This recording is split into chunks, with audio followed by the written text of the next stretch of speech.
Hare Krishna, Hare Krishna, Krishna Krishna, Hare Hare, Hare Rama, Hare Rama, Rama Rama, Hare Hare.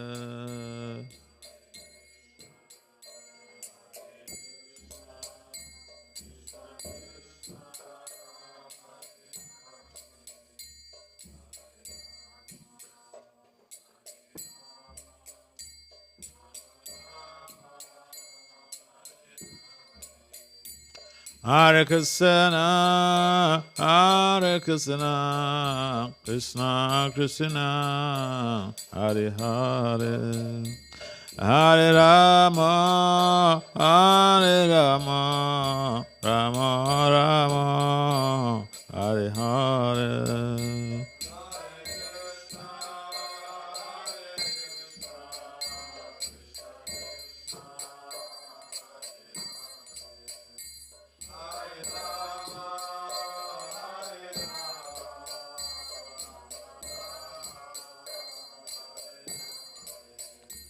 Hare Krishna, Hare Krishna, Krishna Krishna, Hare Hare, Hare Rama, Hare Rama, Rama Rama, Hare Hare.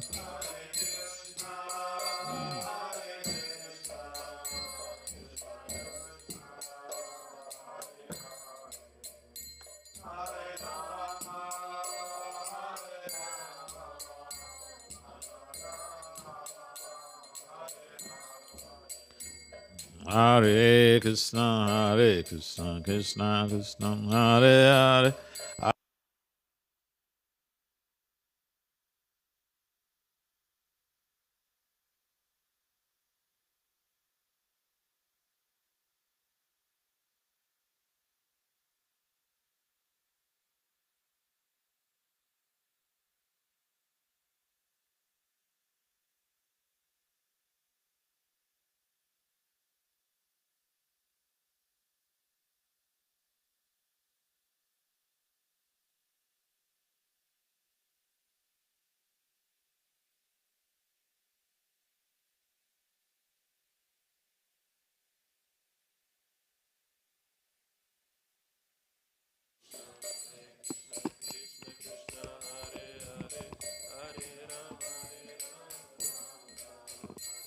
Jaya Prabhupada, Jaya Prabhupada, Prabhupada, Jaya Prabhupada.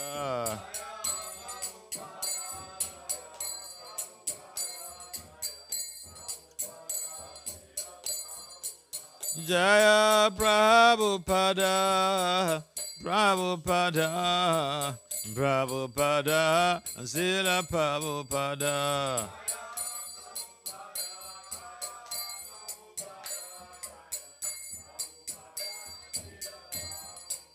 Prabhupada, Prabhupada, Prabhupada, Jaya Prabhupada.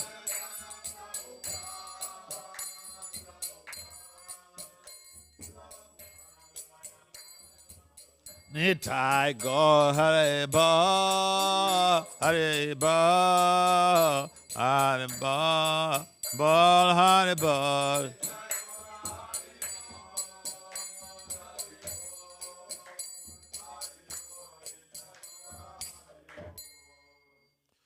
Jaya Vishnupad Paramahamsa, Parivraj Acharya. Asto Trusatad Srimad is divine grace, his compound Acharya, Srila A.C. Bhakti Vedanta Swami Prabhupada Maharaj Ki Jai. Jaya Vishnupad Paramahamsa, Parivraj Acharya. Asto Trusatad Srimad is divine grace, Srila Bhakti Siddhanta Saraswati Thakur Goswami Prabhupada Maharaj Ki Jai. Ananta Koti Vaishnavina Ki Jai. Namacharya Srila Haridas Thakur Ki Jai. Prem se kaho Krishna Chaitanya Prabhu Nityananda Si Advaita Gadadara Si Vasari Si Gaura Bhakta Vinda Ki Jai. Sisi Radha Krishna Gopal Gopinath Shyamakunda Radha Kunda Giri Govardhan Ki Jai. Savindavan Mathura Dham Ki Jai. Simayappa Navadip Dham Ki Jai. Sri Jagannath Dham Ki Jai. Ganga Maya Yamuna Maya Ki Jai. Srimati Tulsi Devi Bhakti Devi Ki Jai. Samaveda Bhakta Vena Ki Jai. Nitai Gaur Premanandi. All glories to the Sama devotees. All glories to the Sama devotees. All glories to the Sama devotees. All glories to Sisi Guru and Guranga.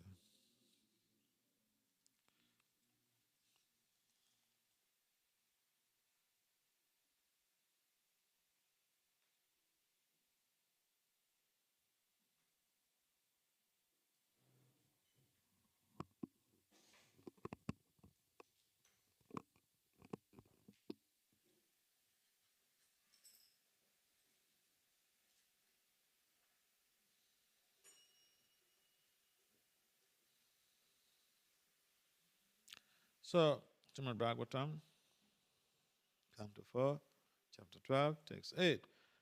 Om Namo Bhagavate Vasudevaya. Om Namo Bhagavate Vasudevaya.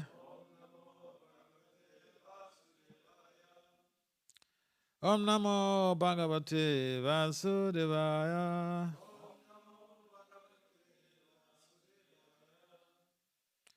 Narayana Namaskritya Naram Cheva Narottama.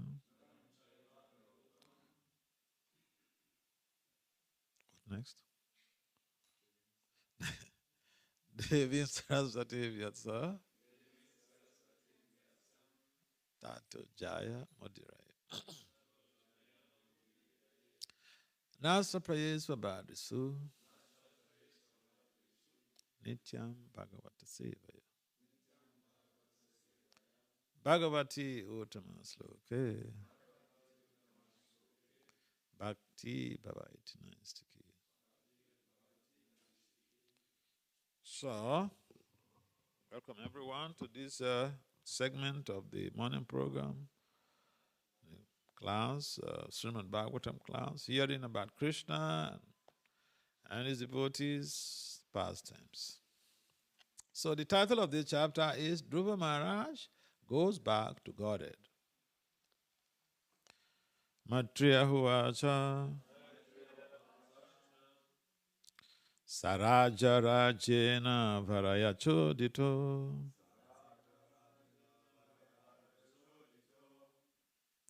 Dhruvo Mahabhagavato Mahamati Harosavavre Chalitam Smitim Yaya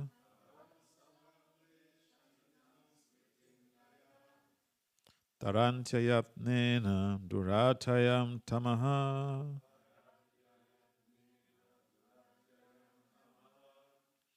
Sarajarajena Varaya Chodito Dhruvo Maha Bhagavato Mahamati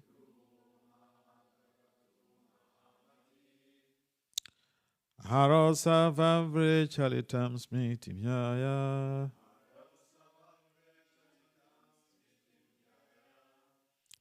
Tarantyayatnena Duratayam Tamaha Sarajarajena Varaya Chodito Dhruvo Maha Bhagavato Mahamati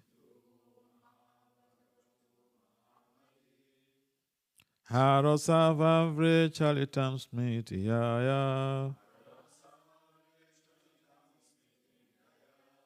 Tarantyayatnena Duratayam Tamaha. Can someone try?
Ladies?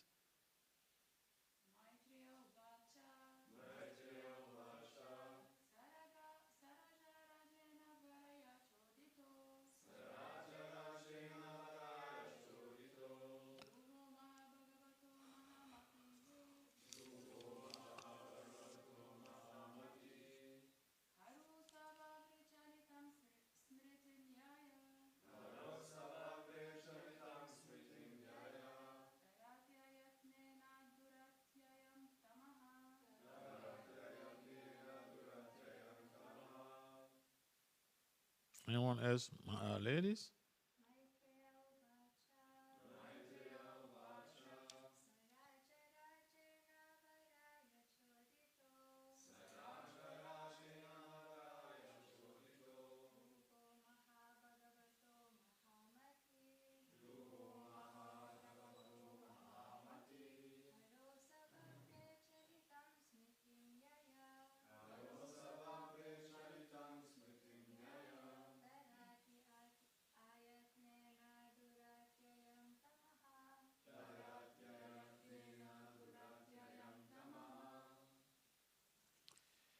Okay, so what translation? And then translation and purport by His Divine Grace is confound Acharya. Sila Abhachan Vina Bhakti Vedanta Swami Papa Maharaj Ki Jai. Sila Prabhupada Ki Jai. Matriyaha Uvacha. The great sage Maitreya said, Saha he Raja Rajena, by the King of Kings, Kuvera, Varaya, for a benediction. Choditaha, being asked. Dhruvaha, Dhruva Maharaj. Mahabhagavataha, a first-class pure devotee. Mahamati, most intelligent or thoughtful. Haro, unto the Supreme Personality of Godhead. Saha, he, Vavre, asked. Chalitam, unflinching. Smritim, remembrance. Yaya, by wish. Tarati, crosses over. Ayatnina, without difficulty. Duratayam, unsurpassable. Tamaha, nations. Translation. The great sage Maitreya continued, My dear Vidura, when thus asked to accept a benediction from Kuvera, the Yavaraj, king of the Yakshas, Dhruva Maharaj, that most elevated devotee who was an intelligent and thoughtful king, begged that he might have unflinching faith in and remembrance of the Supreme Personality of Godhead. For thus, a person can cross over the ocean of nations very easily, although it was very difficult for others to cross. Please kindly responsibly repeat. The great sage Maitreya continued, My dear Vidura, when those asked to accept a benediction from Kuvera, the Yaksharaj, king of the Yakshas, Dhruva Maharaj, that most elevated pure devotee, who was an intelligent and thoughtful king, begged that he might have unflinching faith in and remembrance of the Supreme Personality of Godhead, for thus a person can cross over the ocean of nations very easily, although it is very difficult for others to cross.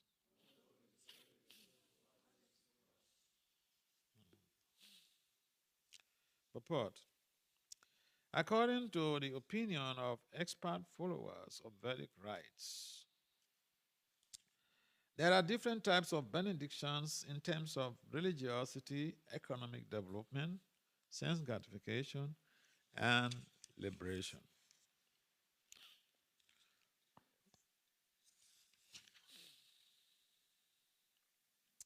These four principles are known as Chatuvargas. Of all the Chatuvargas, the benediction of liberation is considered to be the highest in this material world. To be able to cross over material nations is known as the highest purusata, or benediction for the human being. But Dhruva Maharaj wanted a benediction which surpasses even the highest purusata, liberation. He wanted the benediction that he might constantly remember the lotus feet of the Lord. Thus, this stage of life is called Panchama Purusata. When a devotee comes to the platform of Panchama Purusata, simply engaging in devotional service to the Lord, the fourth Purusata, liberation, becomes very insignificant in his eyes. Srila Prabhupada Saraswati has stated in this connection that for a devotee, liberation is a hellish condition of life. As far as sense gratification, which is available in the heavenly planets, the devotee considered it to be a will-o'-the-wisp, having no value in life. Yogis endeavor to control the senses, but for a devotee, controlling the senses is no difficulty at all. The senses are compared to serpents, but for a devotee, the serpent's poisons teeth are broken. Thus, Srila Prabhupada Saraswati has analyzed all kinds of benedictions available in this world, and he has clearly declared that for a pure devotee, they are all of no significance. Dhruva Maharaj was also a Mahabhagavata, or a first-class pure devotee, and his intelligence was very great, Mahamati. Unless one is very intelligent, one cannot take to devotional service or Krishna consciousness. Unless one is very intelligent, one cannot take to this process of Krishna consciousness. Naturally, anyone who is a first-class devotee must be a first-class intelligent person, and therefore not interested in any kind of benediction within this material world. Kuvera, the treasurer of the demigods, whose only business is to supply immense riches to persons within this materialistic world, is described as the King of Kings because unless one is blessed by Kuvera, one cannot become a king, the King of Kings. Personally, offered Dhruva Maharaj any amount of riches, but he declined to accept them. He is described, therefore, as Mahamati, very thoughtful or highly intellectual.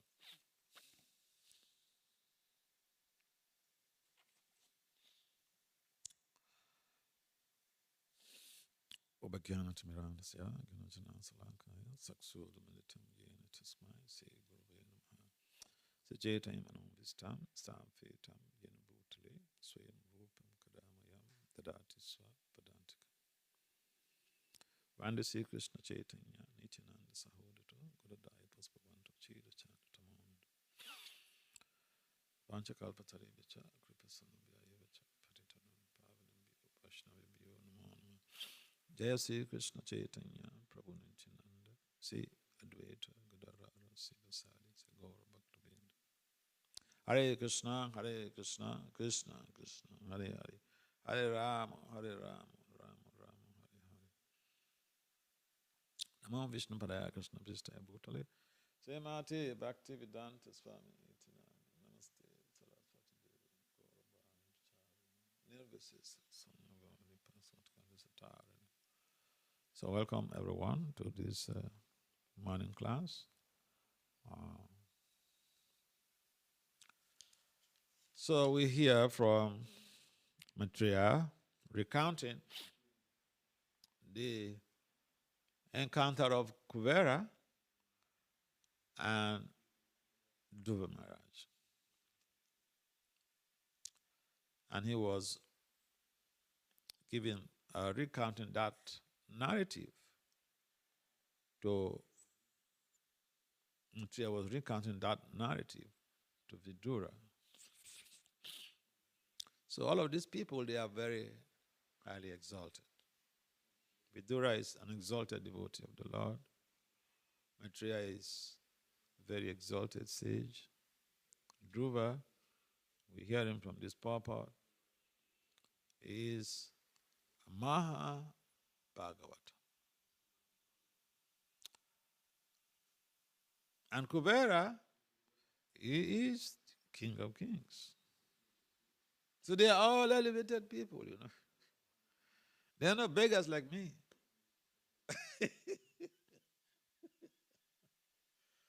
So, in the Prabhupada also emphasize that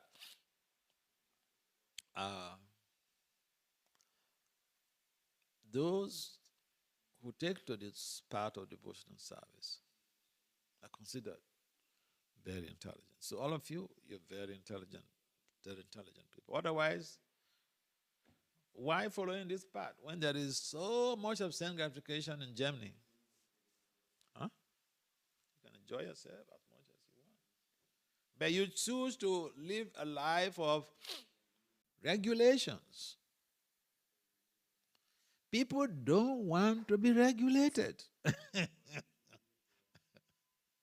It's like when you're in prison, you can be regulated, but outside of prison, no, people don't want to be regulated, you know.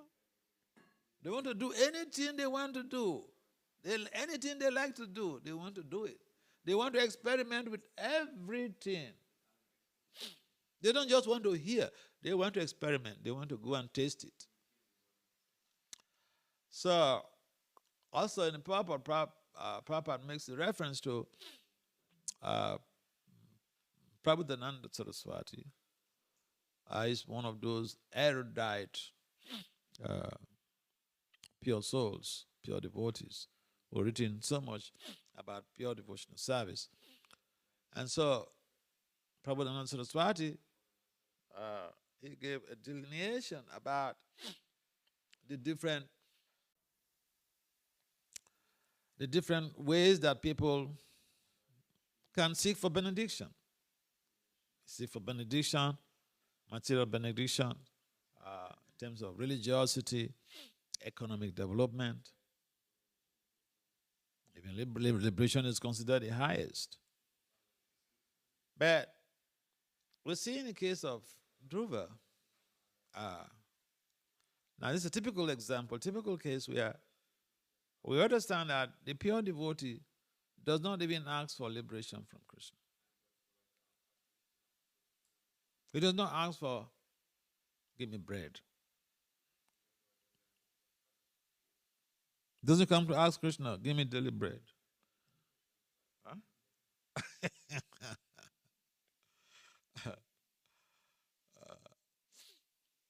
Whereas, people are busy begging God. You see, our tradition is that we're begging God for what? What do we beg Krishna for? We're begging Krishna for what? Every day we're begging Krishna for one thing. Tell me.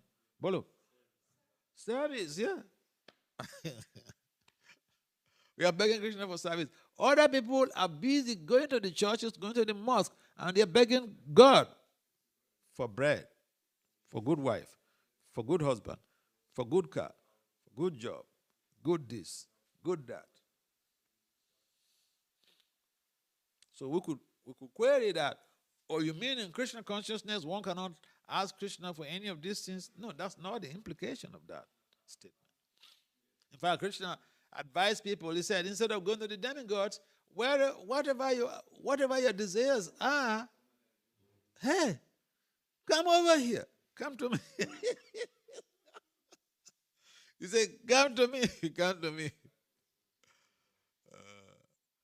Krishna is the best of pranksters. Because Krishna knows that if whatever desires you have, when you come to him, you will get purified of those desires. And you ultimately will be seeking to love him. You'll be crazy after him. To the point that for the pure devotees, akinchanas, Krishna, you know what he does for them? It doesn't matter who you are. It doesn't matter your background. He makes you to be a beggar. Who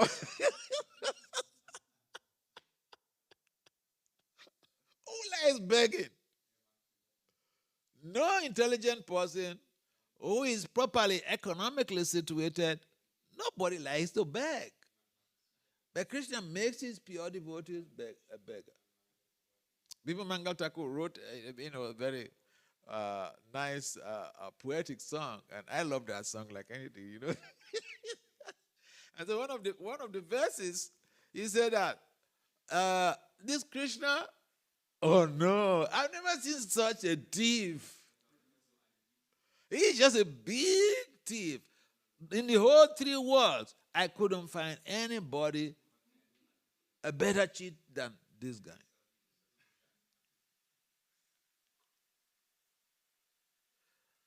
So he goes to steal the clothes of the cowherd girls. They are beating. He went to steal the clothes of the cowherd girls. One could say, this Krishna is just a rascal. He goes around the neighborhoods to steal milk products. Even these parents at his home, Mother Yasoda has a stock of milk products, but Krishna goes out to the neighbors to steal milk products. So Bipa Mangal says, this thief, I don't understand. In the whole 3 worlds. And not only that, see, thieves only want to take something from you. Have you seen any thief that comes to you and says, give me all of your sinful reactions?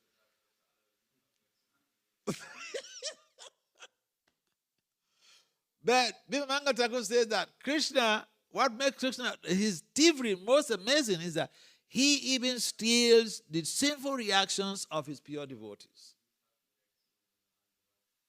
So worshiping Krishna entails a lot. There are a lot of implications, spiritual implications, devotional implications, social implications. So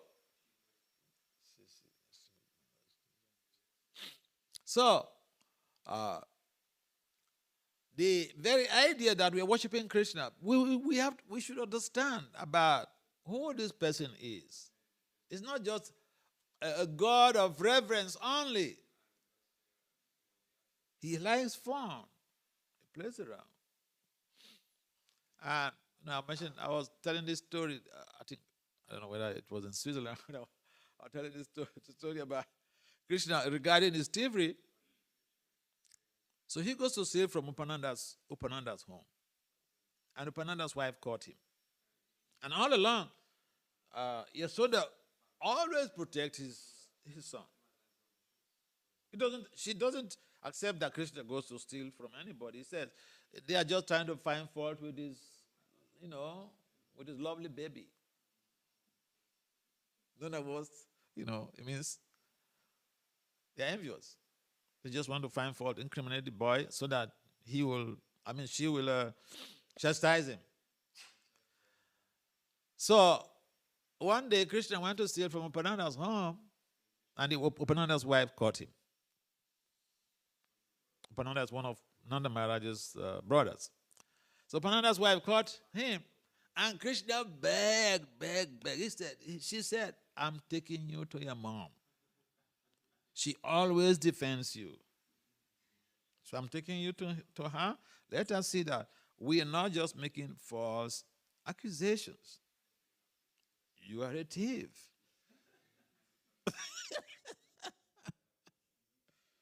So Krishna begged, and Upananda's wife was very adamant.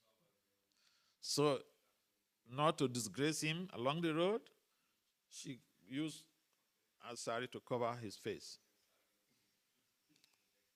Let's go. So they went to Mother Yasoda's home, and then she announced that, hey, Mother Yasoda, see, I brought Krishna. He went to steal in my home, in my house, and I brought him. You kept defending your boy. I brought him right here. You see, where is he? So she unveiled Krishna, and what happened? Upananda himself.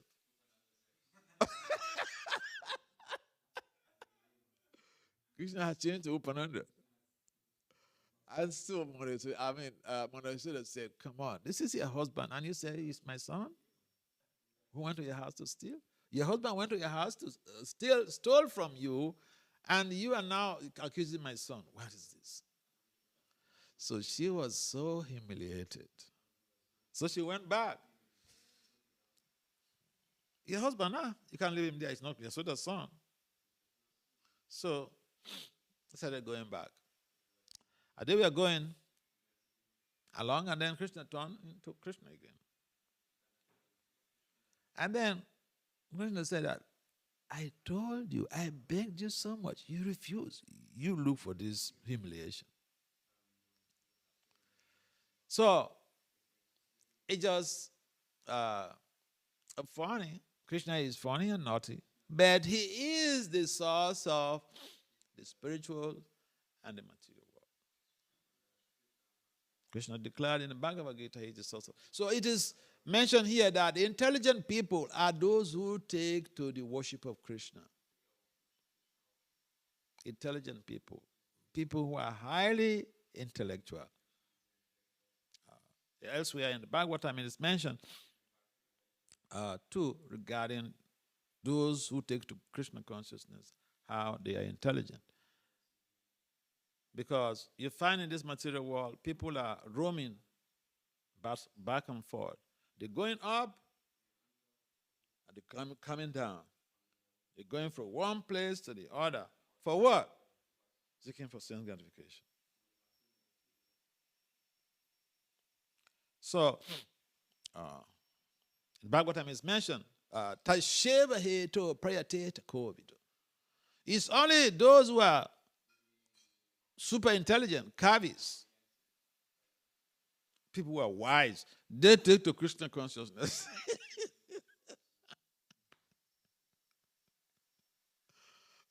Yeah. Not labhyate, brahmatam upariyada. They don't follow this, they don't follow the flow.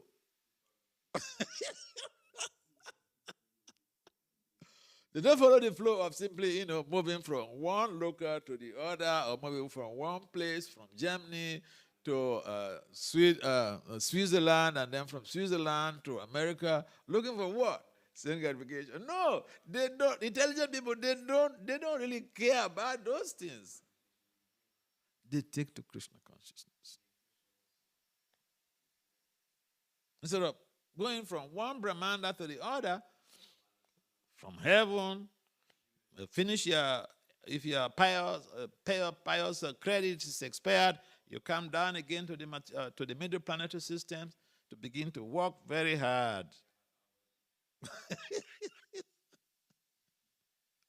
And people in general, other religious traditions, they are motivating their followers to go to heaven because they heard about heaven. There's so much of enjoyment in heaven. The same sense gratification, the same chewing the chewed. Chavita, puna chavita, chavanana. Sugar cane. If you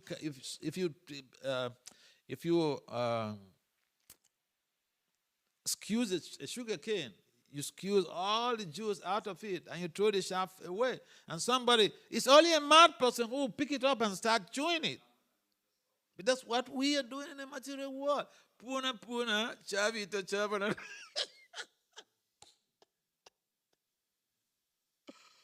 So, those who are simply wasting their human life, they're not interested in Krishna consciousness.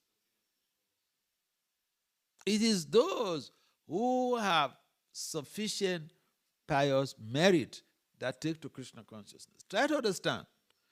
Just like you don't go into one community, say nearby here, you go into the city, and you find highly intelligent people in one building. Or the whole building is occupied by doctors, PhDs. No. People are not interested in going too high in schools.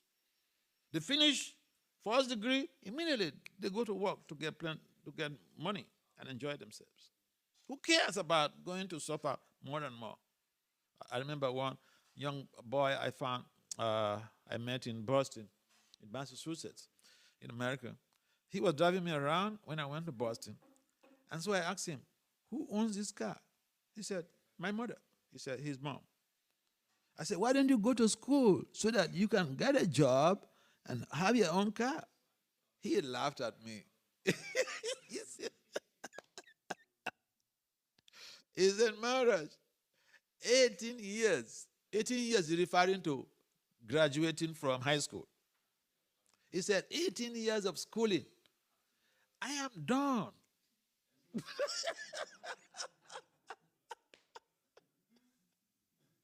He said he even forced himself to go and graduate from high school because the law in Massachusetts is that if you don't do that, you will go to jail, your parents will go to jail. Yeah. Education is compulsory in that state. So, people are not interested in struggling hard. And also people are not interested in austerities that they don't get immediate results, immediate material results. So in most cases, you find if you go out for book distribution, people are having some challenges in life. They ask you of different things that possibly you can help them to solve their problems. Yes, Krishna can help anyone to help their problems. So we may give the books in millions, which is basically planting the seed. But if you go and throw seeds in the farm, the farm might have been tilled or worked on by caterpillars or whatever, and you go and throw some seeds. Some will sprout, some will develop into trees. Not all of them. Yes, you planted them, you throw the seeds. So, why is it that most of them will not really sprout? because the heat is there during the summer. And if it is not watered, that is the probability of the seeds sprouting, growing, and developing to flourishing trees might be 1 infinity. That means most unlikely. So a devotee is very rare. Especially here on this planet, devotees are very, very rare. What is the population of Germany? How many devotees who are practicing do you have? What's the population of the world? 8 point something billion. Do we even have up to 1 billion devotees? No. So, it should be understood that on this path of endeavor, it is for exceptional few. It is for exceptional few. Prabhupada considers this, say, the Chaitanya Charitamrita as a postgraduate study in spirituality. Krishna consciousness is like a postgraduate study. Not every student who graduates goes for a master's or goes for a PhD. Because the sense gratification, the allurement for sense gratification is so intense on this planet. People are running back and forth for everything they could do to be able to get the sense gratification. But here, Dhruva rejects every damn thing he was offered. He was meeting with Kuvera, the king of kings, described. King of kings. Prabhupada also mentioned in purport that Kuvera, why is he king of kings? Because it is he who coronates other kings. He's not just a treasurer. He has so much of power. And he can give wealth. Imagine when you go to meet the richest person in Germany, here in Germany. Who is the richest person? And the devotees don't know current affairs in most cases. They are very busy with Krishna. Okay. Alvi. So if you go to meet, say, maybe not a devotee. Anybody who is not a devotee goes to meet the Alvi brothers. What is he going for? To beg for money. To beg for help. Here Dhruva met the reservoir of all riches. And he is the one asking. Ask for a benediction. I'm ready to give you a benediction. In other words, you meet the richest person in Germany, and then he's asking you, ask for a benediction. What can I do for you? Some people will say, come and build a whole estate for me. In other words, they will ask for material boon. So Kuvera was also having those opportunities to be able to give the wealth to Dhruva. But Dhruva, because he is a Mahabhagavata, he was not interested in anything material. He could ask for material boon. He could ask for liberation. So in the Papa is mentioned, he did not ask for anything material. And therefore, the advantage that the devotee has is that, keep in mind, Dhruva went from one stage to the other. He went to start his worship with material motivations. He went to the forest to beg for a kingdom greater than that of his father, because he was emotionally abused by his stepmother. He wanted to sit on the king's lap, and his stepmother said, Not for you. So he was emotionally abused. He didn't go to cry.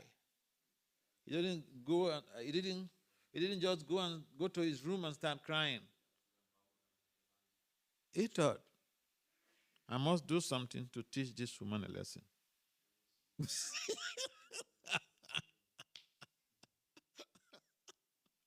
Sometimes we get insulted by somebody and, we get traumatized and we're weeping and we feel so sorry. Our low self, we become so much ingrained in low self-esteem. They do but no. So that's a great asset for us, because you're living in a material world. Someone will humiliate you. And you could go really completely despondent. I remember one devotee told me a story in America. It's a white devotee. So he told me a story how they were in Boston distributing back to God. And so they went to Howard University Park. Howard University is one of the Ivy Leagues in America, one of the topmost universities. So they went there to distribute back to God. I like telling this story because for one reason or the other. So he went to distribute back to Godhead with some devotees in the park. So he saw one young man highlighted from his car. So he approached him and gave him the back to Godhead, showed the back to Godhead to him. And this young man, he turned to him and said, don't you know I'm Howard professor? In America, Howard professors are considered like, they're treated like demigods. So this devotee told me he was traumatized. Why? He never went to college. And here, he meets somebody who's a professor, a teacher of college students, telling him, literally like telling him, what have you got to tell me? I know everything. I'm a professor of the highest university in America. What have you got to tell me? Get out here. He said he did not distribute a single magazine that day. One single book it could not distribute. He was so much affected. He was humiliated. Dhruva Maharaj also was humiliated by the stepmother. You see, that is a stranger who humiliated him. And if someone close to you hurts you, it's more painful. It's more painful. Because some outsider, you may just overcome it very shortly. But someone close to you, your loved one, hurts you, it could be so devastating. And it takes some time to overcome that trauma. But Dhruva was humiliated by someone very close to him.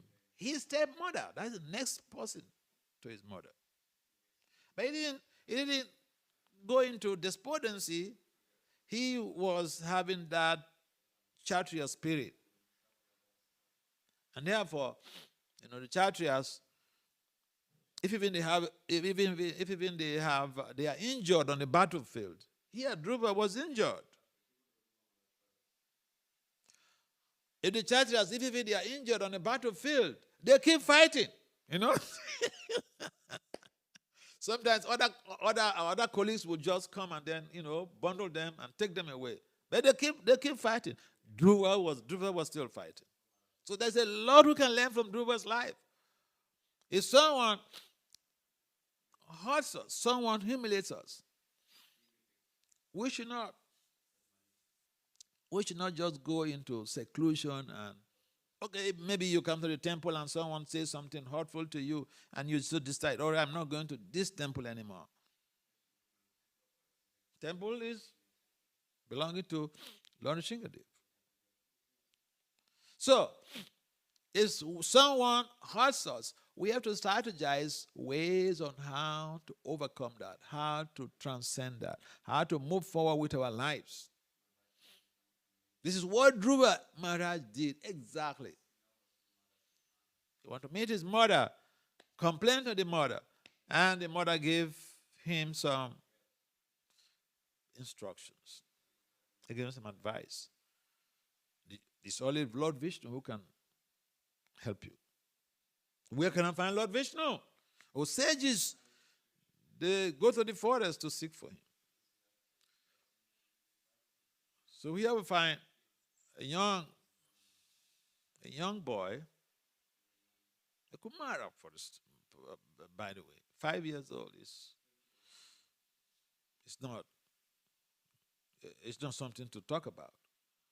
But he was very, very determined to forge ahead, although he was humiliated.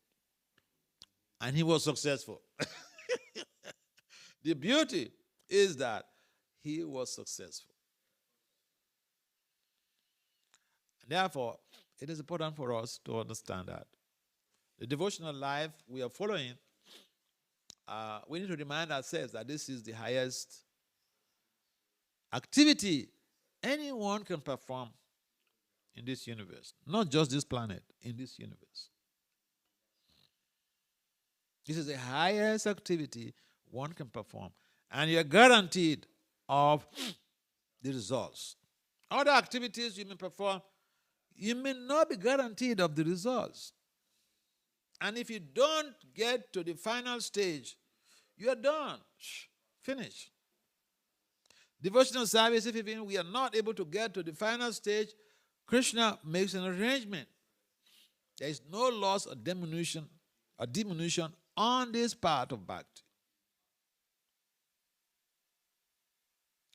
And so, we should not feel hesitant to give in all of our energies in devotional service. Because there is nothing in this world that is more glorious than service the lotus feet of the Lord. And you are considered the most intelligent person by taking to this part of devotional service. Even materially speaking, we've seen situations or cases where devotees go out to preach, and people just think that oh, those people, you have to go to college, you have to go to university to acquire plenty of degrees before you can join them, because they talk, they speak really very powerful. I remember we went out for preaching, and then one gentleman came out from his store, and he said, when I hear you guys talk, I like your talks, I like your teachings, but you know what? I bought some of your books. I read those books. I don't understand anything. I don't understand anything. So we are in the process, and sometimes we forget that some people are not fortunate enough to be in this process. And even the best of Purusatas cannot be compared to this devotional service. By practicing, we are in the process of sadhana bhakti. Sadhana bhakti is also divided into two. We have the Raganuga and Vedi. So in Vedi sadhana, we may not have the taste, for instance, of the holy name, but we have a higher understanding where this chanting will lead us to. We will get to that taste in due course of time. So we don't say, well, I've been chanting all these years, I'm not having any taste. No, the taste will come. And therefore, we should be consistent in our endeavor in Krishna consciousness. Because it takes a highly intelligent person, highly intellectual person, to take to Krishna consciousness. Don't even think of trading your Krishna consciousness cultivation with anything else. So,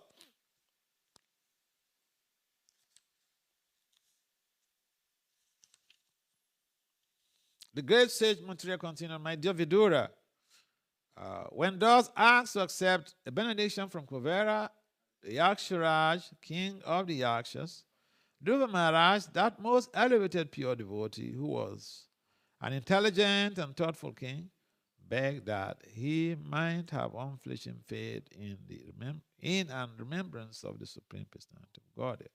For thus, a person can cross over the ocean of nations very easily, although it is very difficult. Durataya means something very difficult. Like Krishna used the word in Gita, Mama Maya Durataya, my material energy, very difficult to overcome. So it is very difficult to cross over the ocean of nations and attain Krishna. That's recognized also in this purport. But by taking to Krishna consciousness, by remembering Krishna, one is endowed with that privilege of perfecting his existence or her existence in remembering, chanting or remembering, hearing and chanting Krishna's holy names. So this is it's called samadhi, constantly engage in Krishna's service. Man mana, Krishna demands also of that. Man mana, always think of me. So Dhruva is aligned with Krishna's statement, and he knows that always to be situated on the platform of always thinking of Krishna is the highest benediction. So he sought for that highest benediction. Any comments or questions? Yes. You spoke how distributing books is like putting seeds in the ground, but if the ground is useless, no seed will sprout. So I grew up with quotes by Srila Prabhupada who would say that if he touches the book, if he appreciates the book, if he reads one word, he makes some substantial advancement. So are those simply words of encouragement for his disciples, or did he actually mean this? Because then, even though you cannot see the seed sprout immediately, but it means that there's some acid, there's some effect which will take place over time. So how is that? Yeah. What proper meant is no allegory there. It's not a metaphor. It's a literal statement. So yeah, just see these books. This is the literary incarnation of Krishna. Just like we don't keep deities on our laps. If you read the Pancharatra Vidhi, the authors mention so many rules in worshiping the deities, so many rules in dealing with the deities. You can't keep deities just beyond your waist. No. So these books also we are not supposed to put them on our laps. Why? Because the Bhagavatam, the Bhagavad Gita, they are the literal incarnation of God. So yes, if you just encounter the Lord, you get benedictions. So if just by touching the book, yes, you get benediction. And there are people who buy Prabhupada books. I remember one devotee was telling me how he's his brother or father or someone in the family bought a Bhagavatam. He puts it in his library, and then he was cleaning the library. And one day, he just saw this book. He was attracted to the book. He picked it up. He read, and there were strange philosophies in it. That's how he became attracted to it. He liked strange things that he never heard before. That's how he became a devotee. The person who bought it couldn't practice, did not even read it. But just by buying, you get some benediction. Just by touching, you get some benediction. I mean, it's like fire. You get close to fire. You feel the heat. So, yeah, the analogy that I gave in terms of the seeds is that each time we do something, it should be considered that we are doing something for the purpose of regeneration of Krishna consciousness in peoples. But the irony is that not everyone is ripe to sit down and chant Hare Krishna or follow your four regulatory principles. And if you're expecting everyone to come to the temple and sit down and chant and follow four regulatory principles,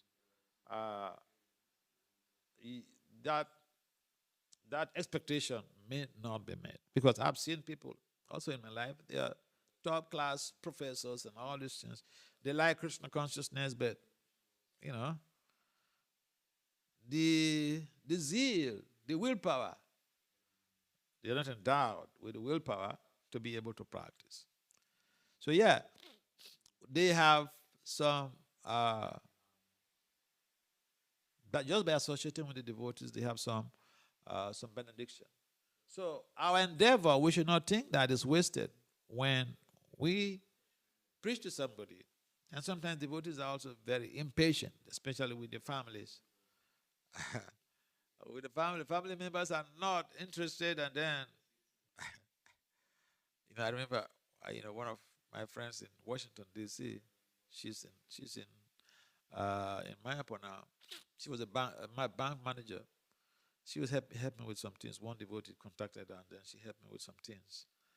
And so we became friends, and she used to invite me to her home. But then she was just a great person, working as a bank manager in Washington, D.C. She was chanting 64 rounds every day.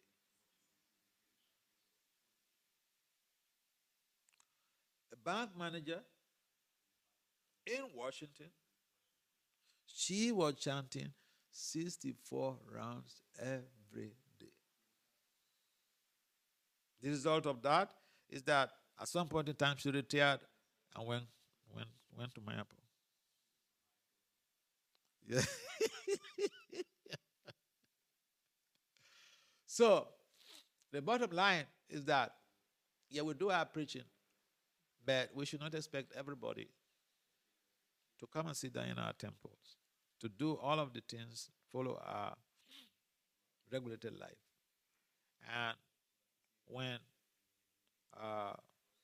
the seeds are planted, they sprout up. It may take some time, depending on the type of seed. If it's a mango, it takes some years before it develops fruits. Is that correct? Yeah. And there are some of the vegetables, the seeds you plant. Very quickly, you start harvesting.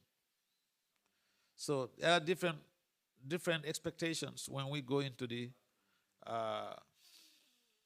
forest to do our farming, cultivation of people, or trying to do some cultivation. And therefore, if even we don't expect, we don't see the seeds sprout, we should not be worried. We've done our part. The important thing is to be able to do our part. We should not expect everybody to be a practitioner of Krishna consciousness in this life. Especially in most cases, see, just by a devotee becoming fully involved in devotional service. It is mentioned in the discussion between Pundarik Vidyanidhi and Gadadhara. became offensive to Vidari Punjanidi in the change of Bhagavad. Because King Pundarik was living in some type of flamboyant life. And when Gadara has heard about the glory of Pundarik Vidyanidhi, when he came to see him, he was sitting in a very opulent place and very purportedly materialistic environment. And Pundarik Vidyanidhi understood his mindset. The person who brought him there also understood his mindset. And then the person who brought him chanted some hymns, and Pundarik Vidyanidhi swarmed into spiritual ecstasy. And then Gadara Pandit thought, oh my God, I'm finished. I committed an offense to a pure devotee, to a Mahabhagavat. And so he decided to take initiation from Pundarik Vidyanidhi.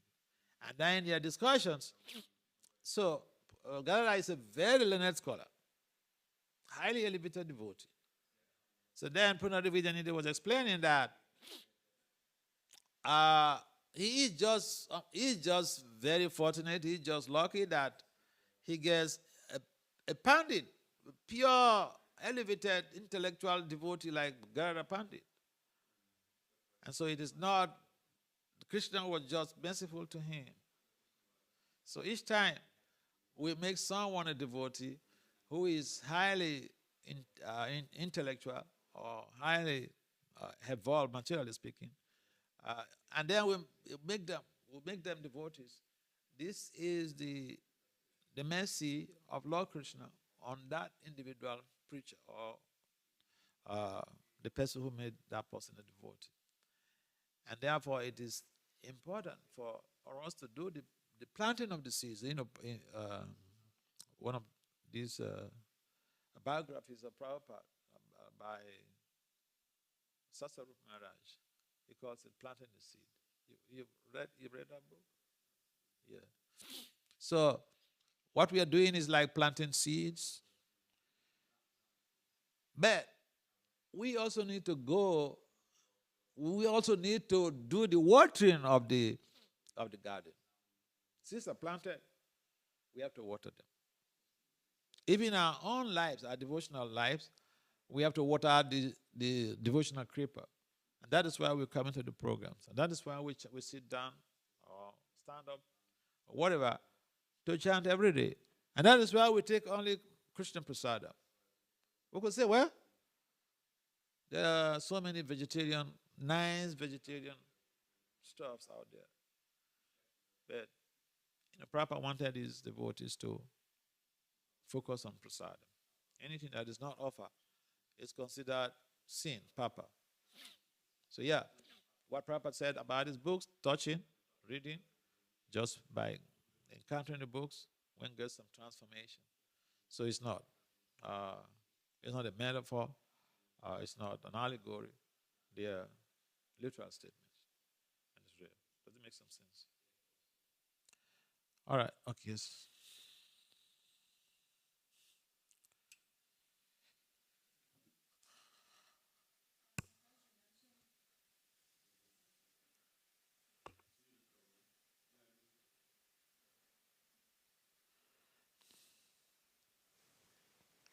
Maharaj, you mentioned that devotees are intelligent and exceptional people.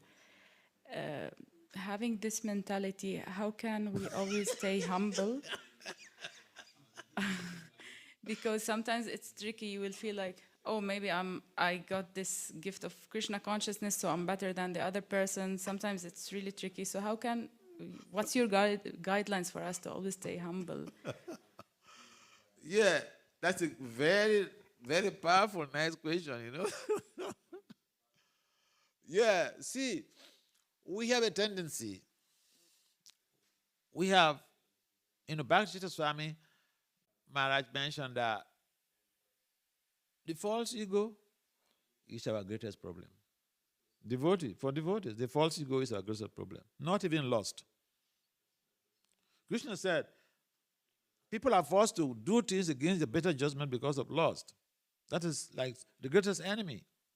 But for the devotee, the false ego is our greatest enemy. So we have to guide against the false ego. We should not also go to the extreme. Extreme, I give you an example of someone who went to the extreme about trying to guide against the false ego. In a Gurukul in Vrindavan, the teacher, what is his name? Yeah, Burijan.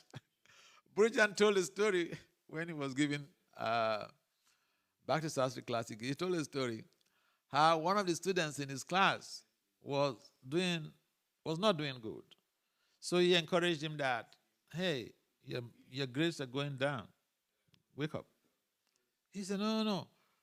I don't want to be puffed up. If I get high grades, I'll be puffed up.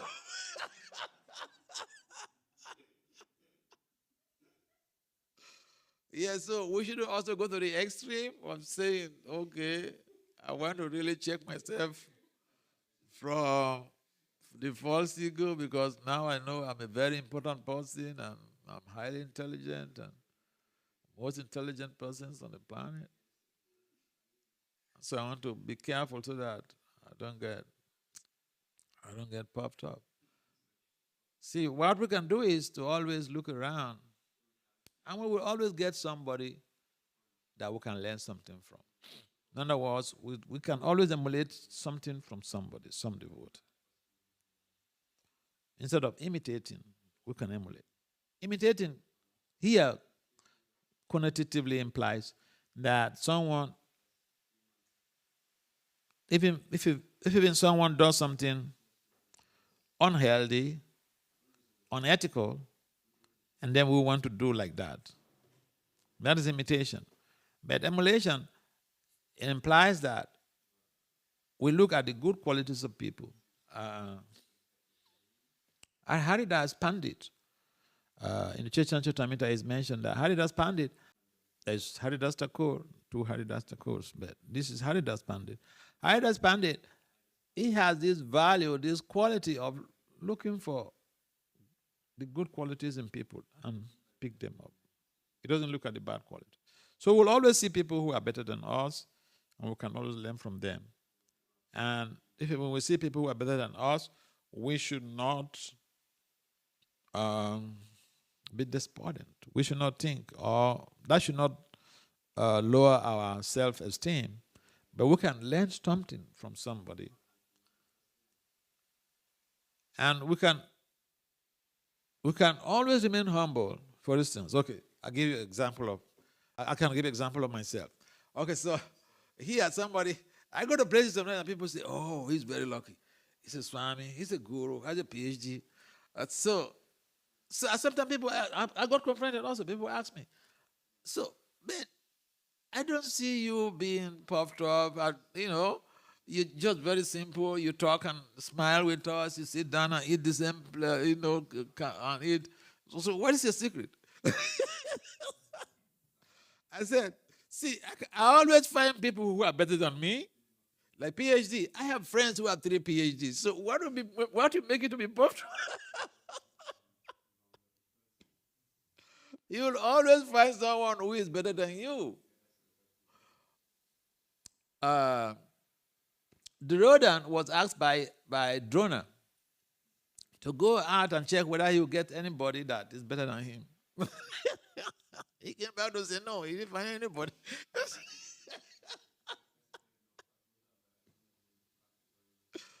So, as soon as we begin to think that we are the best, and we begin to act like that, that is the road and consciousness.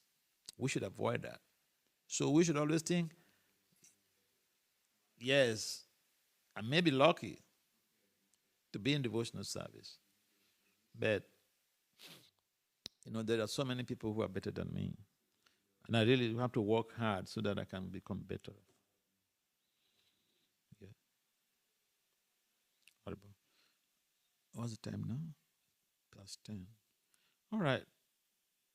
If there's no last question, we have to I will seek for adjournment of this meeting. All right. So, thank you. Yes. Angry with you? Yes.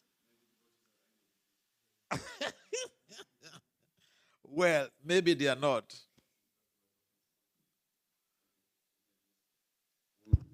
In the purport, it mentioned about snakes with broken fangs. When a person engages in devotional service, yes, the senses, they are like serpents with broken fangs. Can you explain what this means? Yeah. See, the senses drive people crazy.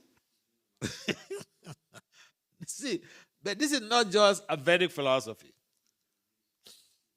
The general theory of crime, those who study criminology up to PhD level, they know general theory of crime.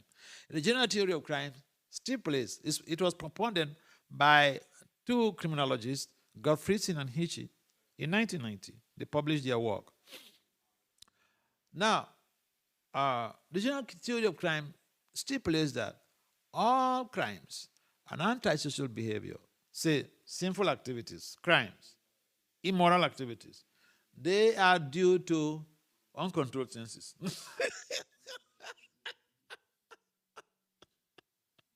So it's not just a Bhagavatam philosophy, okay? They put it in a very nice way. All crimes and antisocial behavior are due to low self-control. So the sensory modalities, or we call it this, we describe it as the senses. So the sensory modalities and the mind, they could be very, very distracting. And the senses drive us crazy. What do you think that people use all these high-powered perfumes? Some people, they use perfume, and then they pass you, and you're literally drawn. Yeah. Yeah. I remember, I don't want to mention the temple bed. I was in one community, so I saw there was this beautiful devotee, beautiful lady, and then she was putting on ankle belt. So sometimes I used to, be in the mode of joking. She was in the class there. So after the class, she came to me, we were discussing. And then I said that, so such and such. The class was on ankle bells. The verse of that 10th canto was on ankle bells. So I asked her that, so why are you putting on ankle bells? She looked at me right in the face. She said, for attraction.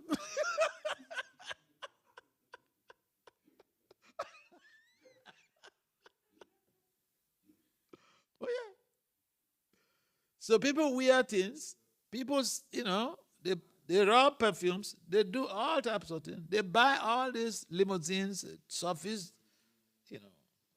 for what? For sense gratification. To attract the senses of people. For what? To enjoy. To exploit them. To exploit.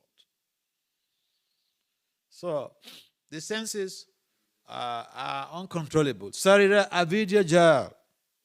Chodondriya taikal. Jiva fele. Vishaya shagar. Vishaya. Sense gratification. The senses, that is the motive. That is their job. So, if someone is a practicing devotee, they don't want to follow the impulse of the senses, but it's not by their efforts, just by taking prasadam, the fangs of the serpents of the senses are broken.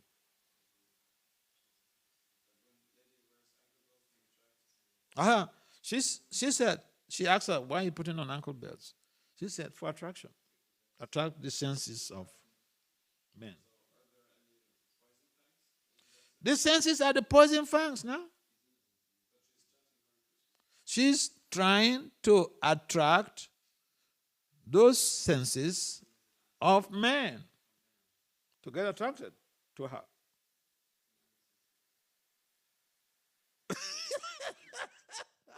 Are you just poking me or what? I can go raw, okay, if you want, if you ask some questions, yeah. So, the senses are like serpents. Why? Let me, you know why my former former President Trump in America, he was found guilty of 34 criminal charges. His sentencing is pending in September 12 also. If they sentence him to go to jail, finish. But what is the cause of the problems? Uncontrolled senses. In Bhagavatam is mentioned, Adanta Gobi, Vishatam Tamisham. Uncontrolled senses are the ones that create hell for us. Yes. You tell me one problem that we have that is not due to uncontrolled senses. Tell me one problem a devotee has that is not due to uncontrolled senses. Yeah. So, yeah, the description given there, the analogy given with the serpent is very perfect. And so for the pure devotee, the fangs of the serpent, the poison is broken. He might stay around the same gratification there, and then he is not affected. It's like, it's unimaginable. And then we don't have, even in the colleges and universities, we don't have any institution that is teaching people how to control their senses.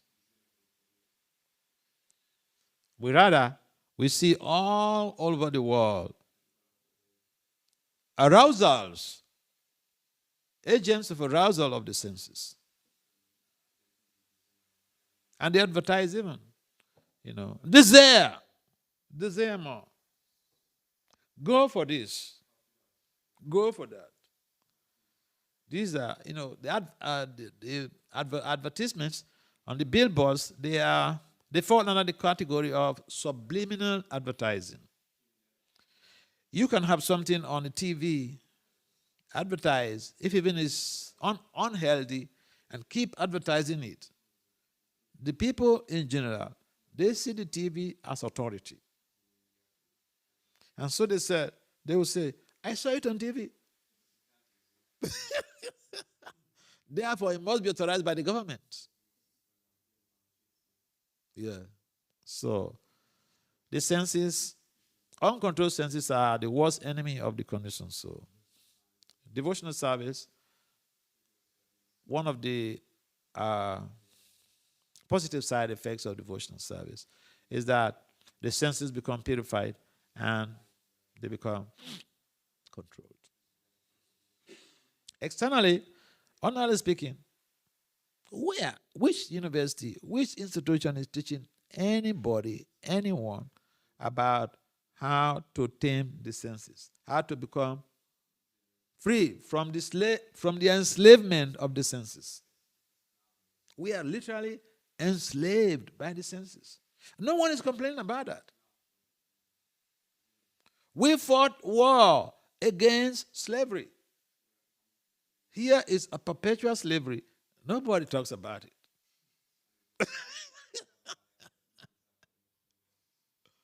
Yeah. So it's only the devotee who identifies this type of enslavement and says, I'm going to break off. I'm going to be decarcerated from this enslavement. And it begins with regulating the senses. Krishna mentions self-regulation. Yuktahara vihara sya. What we eat, the sleep, everything has to be regulated. And take only Krishna Prasada. Srila Prabhupada ki jai. Srimad Bhagavatam ki jai.